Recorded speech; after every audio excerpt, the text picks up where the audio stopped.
estado de terror en el Partido Socialista Obrero en Español, en el PSOE, estando a las declaraciones de Ketty Garat, que se ha atrevido a lanzar una suerte de perfil psicológico de Pedro Sánchez. Obviamente no lo ha declarado como tal, ¿no? Pero nos ha dado mucha información sobre la personalidad de Pedro Sánchez, una personalidad que si sigues este canal no te resultará nada nuevo lo que te vaya a contar, pero sí que va a confirmar una serie de sospechas que hemos estado tratando en otros vídeos anteriores. Parece ser, según afirma Ketty Garat, que Pedro Sánchez ha instaurado un estado de terror dentro del Partido Socialista Obrero Español porque es una persona particularmente iracunda, se enfada y pierde los papeles en la intimidad y es muy rencoroso. Pero si crees, o si esto nos debe hacer creer que Pedro Sánchez simplemente por eso está metiendo miedo a gente del Partido Socialista Obrero Español, cuidado porque no es esto. Esa es una actitud de Pedro Sánchez, una facilidad por ser vengativo, pero cuidado porque hay otros elementos. Y como estás en un canal de psicología y aquí analizamos las conductas del poder, vamos a ver cómo Pedro Sánchez ha construido precisamente ese perfil a lo largo de los años y qué es lo que realmente atemoriza a las personas del Partido Socialista Obrero Español. Es la personalidad de Pedro Sánchez. Es que Pedro Sánchez simplemente se puede enfadar como hizo con los reyes en Paiporta cuando ellos se quedaron y él se fugó y luego les dijo, esta me la voy a guardar. Sí, es cierto, es una persona tremendamente rencorosa, pero no es simplemente por un exabrupto que eh, va a meter miedo a la gente, no, es sobre todo por la información que posee de las personas y por cómo él va suministrando las recompensas dentro del partido, generando relaciones de dependencia, relaciones de las cuales y dependencia de la cual las personas tienen miedo porque al final acaban atrapadas en una suerte de chantaje emocional por el que pueden perder todo lo que el mismo sanchismo les ha conseguido, les ha permitido conseguir, ¿no? Vamos a analizar todo esto, pero antes que todo, quiero comentar unas cuantas cosas que tengo aquí en el móvil, que he guardado unas cuantas noticias para hilar. La primera de todas, una afirmación de Juan Soto Ibars que decía en un post de X que para quemar un país entero hay que esforzarse. No se puede confiar todo al cambio climático, obviamente refutando la idea del presidente de gobierno de que el cambio climático mata, de que todo es por culpa del cambio climático. Bien, dice, los pirómanos o las chispas de una cosechadora, decía, no se puede confiar todo al cambio climático, a los pirómanos o a la chispa de una cosechadora. Los países corruptos arden mejor que los otros. La verdad que es una buena descripción de la situación que tenemos aquí en España, ¿no? Por parte de Juan Soto Ibars. Lo quiero hilar con algo que publicó Daniel Lacalle, ¿no? Que dijo que el gobierno, compartiendo una publicación del Español, el gobierno solo ha gastado la cuarta parte de los 401 millones de fondos de la Unión Europea para prevención de incendios y gestión forestal. Solo ha gastado la cuarta parte de 401 millones, si lo hilamos con lo que dice Juan Soto Ibar, que hay que esforzarse para quemar todo un país, bueno, fíjate, qué esfuerzo, ¿no?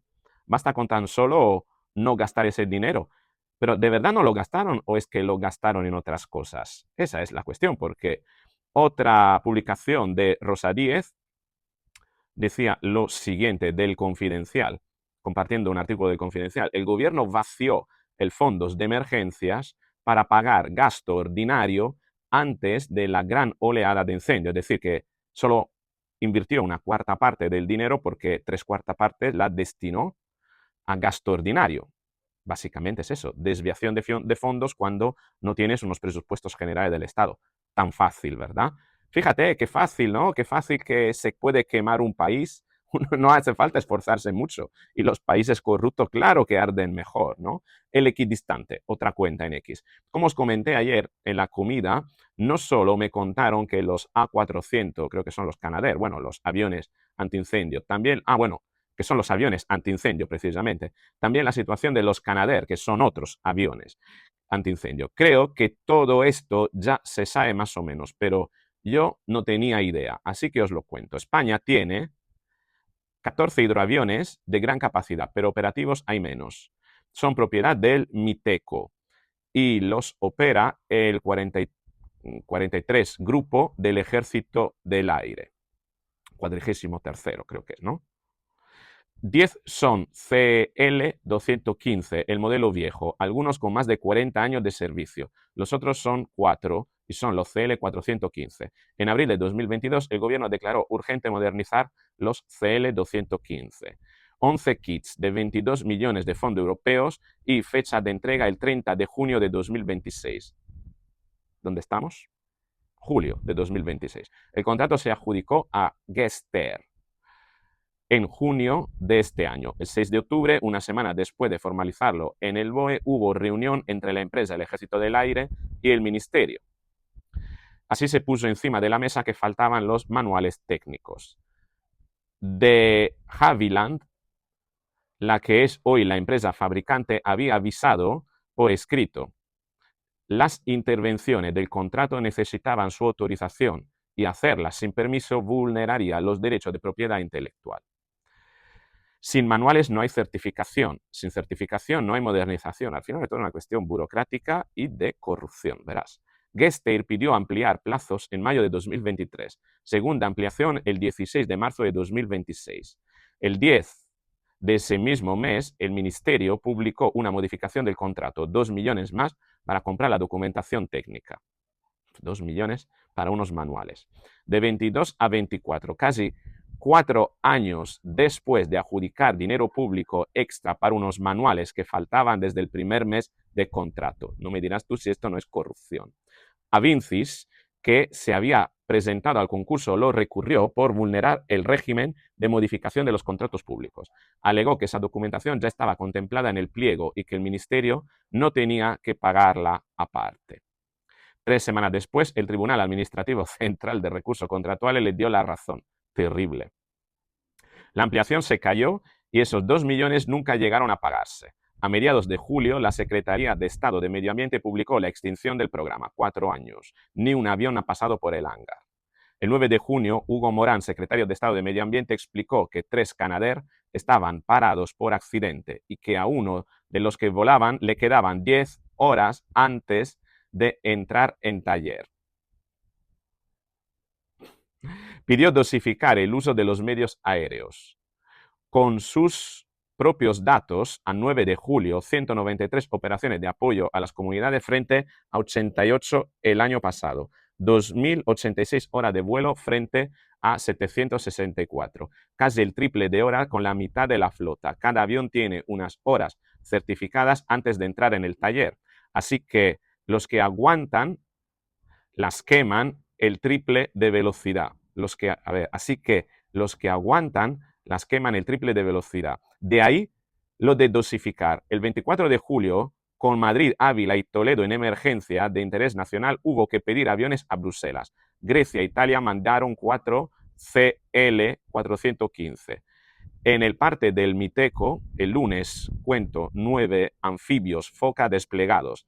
No sé si son los nuestros o están ahí contados los de otros países, pero bueno, los nuevos ya están pedidos, como contó ayer el propio Morán en Al Rojo Vivo. 375 millones aprobados en junio de 2024 para 7 DHC 515 a la misma empresa de Havilland. Las primeras entregas no llegan hasta 2028, por tanto tendremos que aguantar así prácticamente todo el año que viene. Mientras los otros aviones cuya modernización ahora no es tan prioritaria, cada día se desgastan más. Esto es lo que ocurre, ¿no? Y luego la culpa es del cambio climático. Ya verás que los países corruptos como se queman mucho más rápido que otros, ¿no? Bueno, esto es lo que tenemos, pero vayamos a lo que decía Ketty Garat sobre Pedro Sánchez. Tenemos este recorte que publicó. Vamos a ver si me permite ponerlo. Pedro Sánchez es una persona obsesiva, es una persona, bueno, pues con mucha determinación, con mucho arrojo, y es una persona iracunda. Es una persona que se enfada con facilidad y cuando se enfada lo hace a niveles máximos. Y yo creo que eso es lo que genera en Moncloa y en el Partido Socialista un régimen de terror. Hay un régimen de terror en Moncloa y en el Partido Socialista, que es lo que explica por qué pocos, no voy a decir nadie, porque ahí Mariano García Paje, pero ¿por qué prácticamente nadie en el PSOE se atreve a decirle que no a Pedro Sánchez? ¿Crees que Pedro Sánchez le tiene miedo a alguien? Yo creo que Pedro Sánchez ahora mismo le tiene miedo a la justicia. Le tiene miedo a la justicia. Porque cuando sabes lo que hay, nosotros no sabemos todo lo que hay. Sabemos mucho de lo que hay, pero él sí.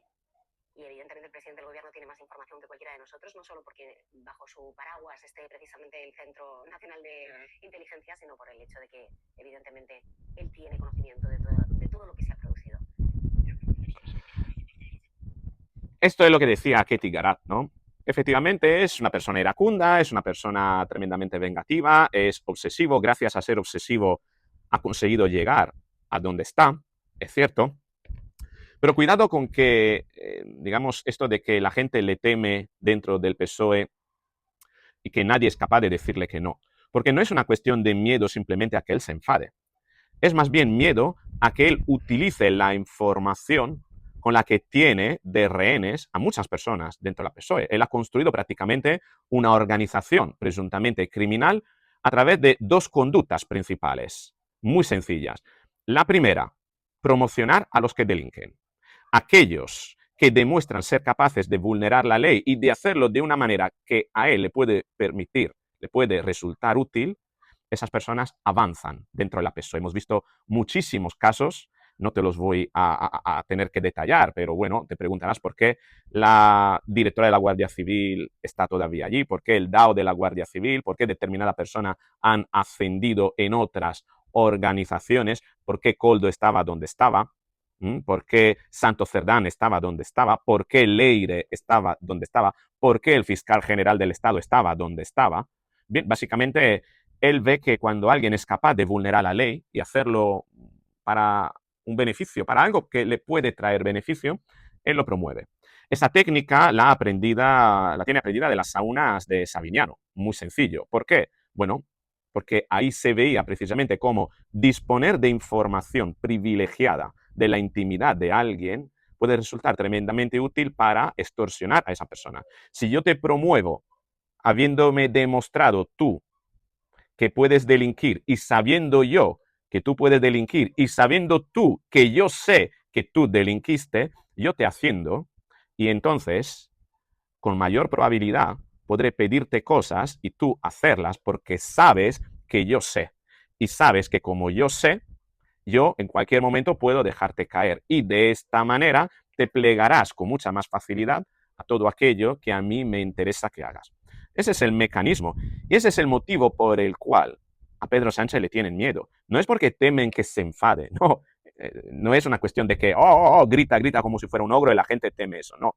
Es que si se enfada puede utilizar esa información para hacer caer a muchas personas que han construido su trayectoria profesional a base de privilegios cosechados a través de la suministración, del suministro de recompensa por parte de Sánchez, que a partir de ahí puede él utilizar para extorsionar a esa persona y conseguir que esa persona haga lo que él quiera. Básicamente es eso. Cuando te hará una petición Pedro Sánchez sabiendo que tú tienes un pasado oscuro, ¿qué harás? ¿Qué harías tú? ¿Atenderías a esa petición sabiendo que si no la atiendes puedes ser relevado, puedes caer, puesto que en cualquier momento esa información podría filtrarse por otra vía y hacer que en un determinado momento acabe siendo portada de un periódico y acabes como, no sé, en pasto a los tiburones, ¿no? En la opinión pública, ¿no? Acabas con un problema importante, no solo de justicia, sino también de reputación, ¿no? Bueno, esto es cómo funciona Pedro Sánchez. El motivo por el cual Pedro Sánchez, la gente teme a Pedro Sánchez, no es que teme que Pedro Sánchez se enfade, simplemente eso, no, no, no. Es que teme que Pedro Sánchez pueda utilizar información. Y cuando no es información de delitos que ha cometido esa persona, por la que esa persona luego ha progresado dentro del sanchismo, es por otros motivos, simplemente por disponer de información íntima con la que otra vez extorsionar. Esta vez no hace falta dar privilegios a determinadas personas, no, simplemente es demostrarle, darles a conocer que se dispone de información importante, relevante sobre ellos y que más vale que no se conviertan en un impedimento a los planes de Pedro Sánchez, a no ser que esa información podría ser utilizada en su contra. Y dentro de esa modalidad, dentro de esa posible víctima yo incluiría también, ¿por qué no?, el rey Felipe y la consorte Leticia. ¿Qué es lo que sabe Pedro Sánchez del rey Felipe para que el rey Felipe sea tan condescendiente con él? Para que la reina Leticia, la consorte Leticia, sea tan condescendiente con él. Quizás deberíamos preguntárnoslo, ¿no? Pero bueno, me gustaría saber qué es lo que opinas tú al respecto. ¿Crees que la gente le teme realmente a Pedro Sánchez porque simplemente teme que se enfade y grite y no le gustaría verlo enfadado? ¿O es porque en el fondo esa gente sabe que Pedro Sánchez dispone de información comprometida que podría utilizar contra esas personas? Y otra pregunta más. ¿Crees que los países corruptos arden más rápido y más fácil que aquellos que no lo son? ¿Puede ser eso un indicador de que España sea corrupta? Es decir, a mayor fuego, eso significaría mayor corrupción. ¿Qué opinas? Te espero en los comentarios. Si te ha gustado el vídeo, dale a me gusta, hipea el vídeo, la nueva tendencia, compártelo, suscríbete al canal si es la primera vez que me ves, activa la campanita para recibir la notificación y así nos veremos en el próximo vídeo.